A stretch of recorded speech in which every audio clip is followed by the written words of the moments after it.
New York City is known as one of the most magical places on Earth, but it's not just the city's gleaming lights and tall buildings that make up its magic.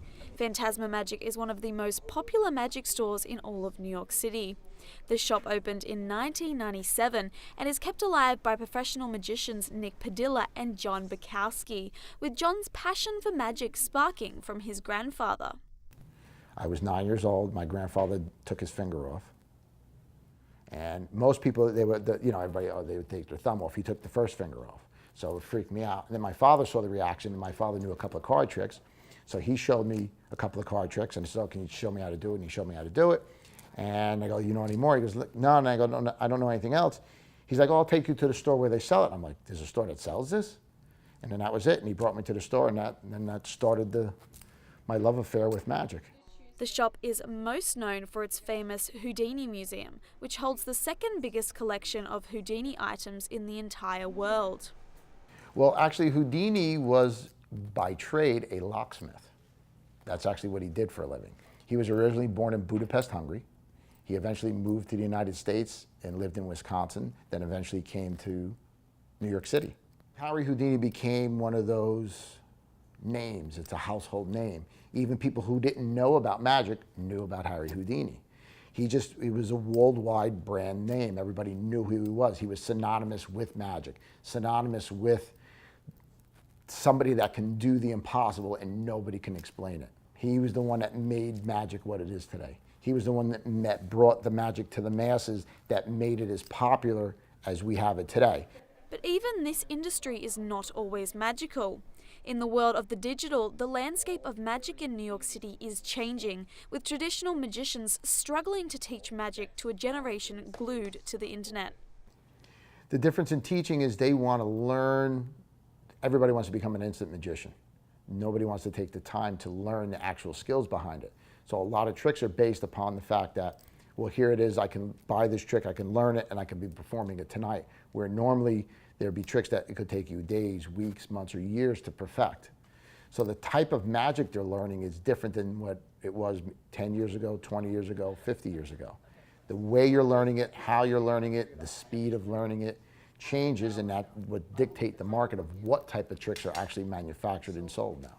I think most of it is for the worse, because everybody wants to know the secret. So that's where the problem lies in. Just because you want to know how it's done doesn't mean you should know how it's done. I remember back in the day when I was 14 years old and I went to the magic store, magicians would be sitting at a table just like this, and they'd all be practicing and showing tricks to each other. I'd walk over to the table and everybody would stop. I'd walk away, they start practicing again. Forget about learning the secret. They wouldn't even show you how the trick looked.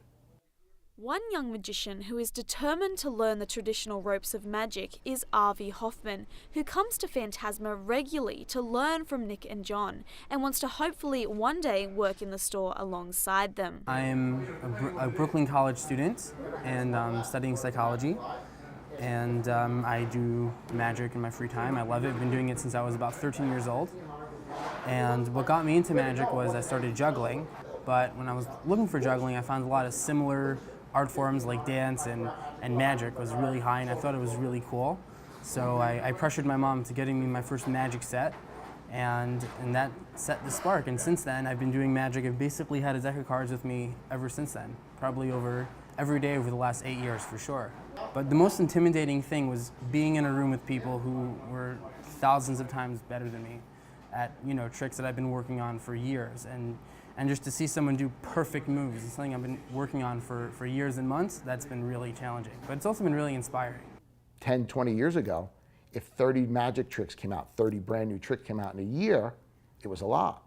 You would sit, because you would buy a trick and you'd have to sit there and practice it for days or weeks to get it to where you can show somebody. Now, because it's wound up turning into money as more of an art, now we're producing 40 magic tricks a week. The tricks become boring faster, so I need something to replace it, like fast food of magic. With magic becoming a digital form, Phantasma's future is ultimately uncertain. I found this place when I was like 15, maybe even younger, I was looking for places where magicians met up, and I think I Googled, like, where can I meet out with other magicians and talk about magic, and this was one of the two main magic stores that was in the area in Manhattan, and I've been coming here since then. You know, I met a lot of really good friends here. It's been a lot of fun. This is a really cool store. I think the magic industry, even though it's shrinking as it is, it's more out in the mainstream now. You've seen magic more in TV commercials, more in TV movies and whatnot. But because of the amount of people that are in it and what's needed to be done, there's going to be a squeeze because I don't think the machine can keep up. That's the problem. So the problem, a lot of the other stores and people that are out there, it's going to keep shrinking and shrinking and shrinking, where the brick and mortars are going away. You're not going to have a store that you can walk into. Everything's going to be online. You're going to, even if you're buying that gimmick where you have to get this piece to do the trick, you're still going to have to buy it online. A store is not going to be able to survive.